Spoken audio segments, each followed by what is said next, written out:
Hello friend, আসসালামু আলাইকুম। আজ আপনাদের দেখাবো স্যামসাং ফোনগুলোর সিস্টেম এরর, এই সমস্যাগুলো কিভাবে এক ক্লিকেই সমাধান করা যায়। এই সমস্যাটি স্যামসাং ফোনগুলোর ক্ষেত্রে বিভিন্ন কারণেই হতে পারে, যেমন ফার্মওয়্যার আপডেট করার ক্ষেত্রে হতে পারে, বিভিন্ন আনসাপোর্টেড অ্যাপস ইনস্টল করার ক্ষেত্রে হতে পারে, এছাড়াও আরও বেশ কয়েকটি কারণে এই সমস্যাটি হতে পারে। যাই হোক বন্ধুরা, আমরা কিন্তু এই সিস্টেম এরর সমস্যাটি খুব সহজেই এক ক্লিকে একটি স্মল টুলসের মাধ্যমে সমাধান করে নিতে পারবো। টুলসের ডাউনলোড লিংক চ্যানেলের ডিসক্রিপশন বক্সে দেয়া আছে, আপনারা চাইলে এখান থেকে খুব সহজেই ডাউনলোড করে নিতে পারবেন। প্রথমে আমাদের টুলসের জিপ ফাইলটি আনজিপ করে নিতে হবে। এখানে সিরিয়াল নাম্বার দেয়া আছে, ফার্স্ট টাইম ব্যবহার করলে সিরিয়াল নাম্বার চাইবে। আপনারা এখান থেকে এই সিরিয়াল নাম্বারটি ব্যবহার করবেন, তাহলে টুলসটি অ্যাক্টিভ হয়ে যাবে।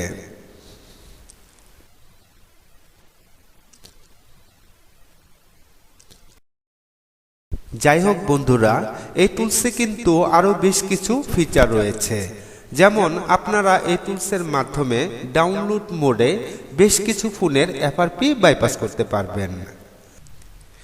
যাই হোক বন্ধুরা, আমাদের ফোনের সিস্টেম এরর সমস্যাটি সমাধান করার জন্য প্রথমে আমাদের ইউএসবি কেবলের মাধ্যমে ফোনটি কানেক্ট করতে হবে।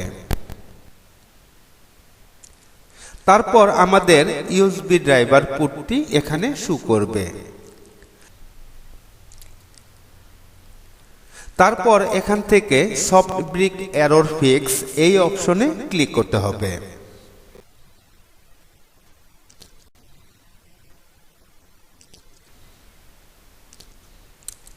যাই হোক বন্ধুরা, দেখুন আমাদের ফোনের সিস্টেম এরর সমস্যাটি ফিক্স হয়ে গিয়েছে।